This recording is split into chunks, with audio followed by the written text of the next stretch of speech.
Good morning students. अब आज हमारा नेक्स्ट लेसन है elasticity of demand. What do you mean by elasticity of demand? Elasticity of demand is the responsiveness of change in quantity demanded due to change in different factors affecting demand of a good. Means कि किसी भी commodity के demand और demand को affect करने वाले factors change हो जाने पर डिमांड में जो चेंजेस होते हैं उसको हम कहते हैं इलास्टिसिटी ऑफ डिमांड। मीन्स कि अगर डिमांड को अफेक्ट करने वाले डिफरेंट फैक्टर्स चेंज होते हैं तो डिमांड में कितने चेंजेस होंगे। Now our lesson is price elasticity of demand. Price elasticity of demand is the ratio of percentage change in quantity demanded to the percentage change in price of the good। किसी भी commodity की price में होने वाले percentage changes और उसकी demand में होने वाले परसेंटेज चेंजेस की रेशियो को ही हम कहते हैं प्राइस इलास्टिसिटी ऑफ डिमांड।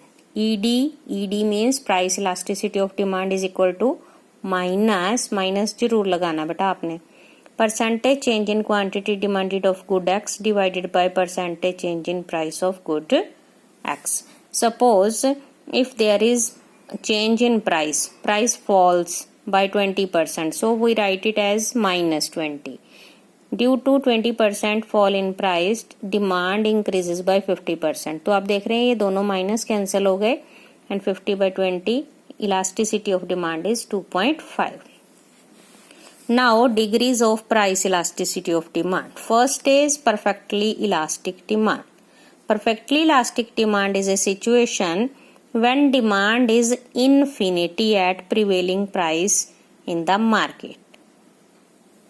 किसी भी चीज की जो भी मार्केट प्राइस चल रही है उस प्राइस पर अगर डिमांड अनलिमिटेड होती है तो ये है परफेक्टली इलास्टिक डिमांड।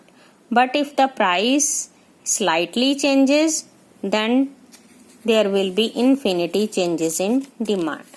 प्राइस में बहुत थोड़े से चेंजेस होने पर भी डिमांड में इन्फिनिटी चेंजेस हो जाते हैं। तो आप देख रहे हैं कि ये हमारा डिमांड कर्व y एक्सिस पर हम प्राइस एंड x एक्सिस पर क्वांटिटी ले रहे हैं। In this case demand curve is parallel to x axis. It means when price is OP demand will be 10, 20, 30 and unlimited units। So elasticity of demand here is infinity। Second is perfectly inelastic demand। It is a situation when there is no change in demand due to change in price। Only price changes, demand remains constant। You see here in this diagram demand curve is parallel to y axis।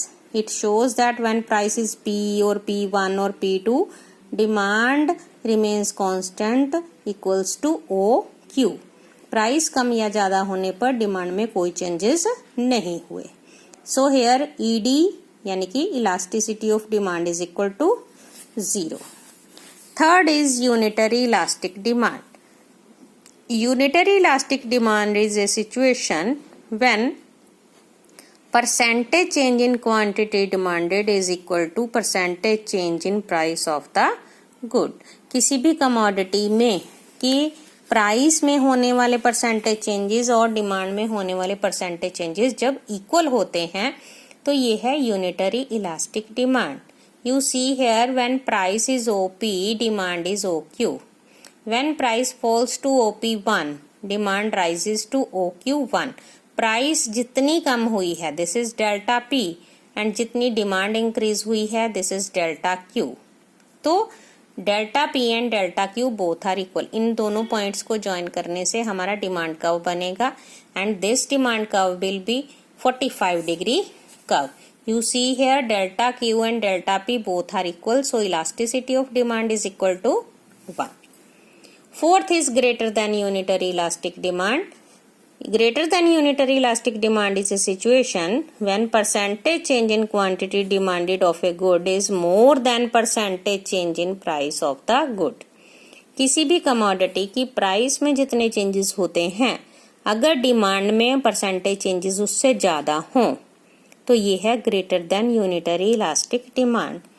Now in this diagram this is when price is OP, demand is OQ.